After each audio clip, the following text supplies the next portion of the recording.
গতবার থেকে এবার ভালো কাজ পাইছি। পবিত্র ঈদ উল ফিতর ঘনিয়ে আসতেই দিনাজপুর শহরের দর্জি ও থান কাপড়ের দোকানগুলোতে জমে উঠেছে কেনাবেচা।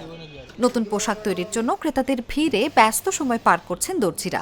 তবে আগের তুলনায় কাপড়ের দাম ও সেলাই মজুরি বেড়েছে বলে জানিয়েছেন ক্রেতারা।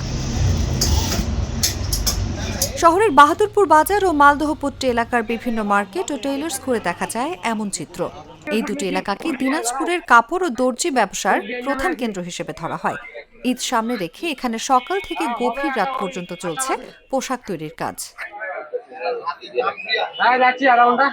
দর্জির দোকানগুলোতে একদিকে সেলাই মেশিনের অবিরাম শব্দ, অন্যদিকে চলছে মাপ অনুযায়ী কাপড় কাটা ও নতুন অর্ডার নেয়ার ব্যস্ততা।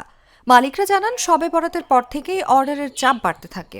এবারও 24 থেকে 25 রমজান পর্যন্ত অর্ডার নেওয়া হবে বলে জানালেন তিনি। ঈদের সময় যে কোটের কাজটা, এই কাজটা হচ্ছে গিয়ে আমাদের সচরাচর কিন্তু হয় না। তবে আলহামদুলিল্লাহ এবার কিন্তু আমরা কোটের কাজটা মোটামুটি ভাবে কিন্তু পাচ্ছি। তবে গতবার থেকে এবার ভালো কাজ পাইছি। মালিকদের ভাষ্য, ক্রেতাদের পছন্দ অনুযায়ী পাঞ্জাবি, শার্ট, প্যান্ট ও থ্রি পিসের অর্ডার বেশি আসছে। কাজের চাপ সামলাতে অনেক দোকানে মৌসুমি কারিগরও নিয়োগ দেওয়া হয়েছে। তবে দাম বাড়ায় আগের তুলনায় অর্ডার কিছুটা কমেছে বলেও জানান তারা।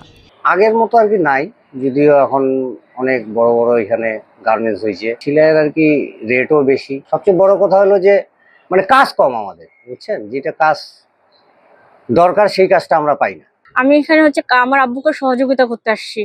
আমি লেখাপড়ার পাশাপাশি আমি আমার আব্বুকে সহযোগিতা করি এবং আমার আব্বুর সহযোগিতাও হয়। আমার এই কাজটা করতে ভালো লাগে। কারিগরদের মতে ঈদের আগে কাজের চাপ এতটাই বেড়ে যায় যে অনেক সময় সেহরি পর্যন্ত দোকানে থেকেই কাজ করতে হয়। ডেলি সেলাই আমরা 5টা করে, শার্ট সেলাই 10টা করে। আমাদের দৈনিক ইনকাম হচ্ছে 1000 টাকা। প্রায় 14 বছর ধরে এই কাজ করতেছি।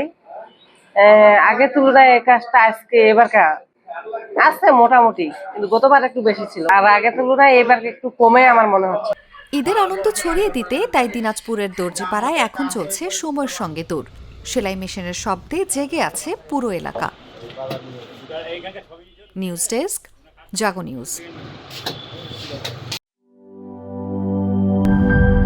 Mr.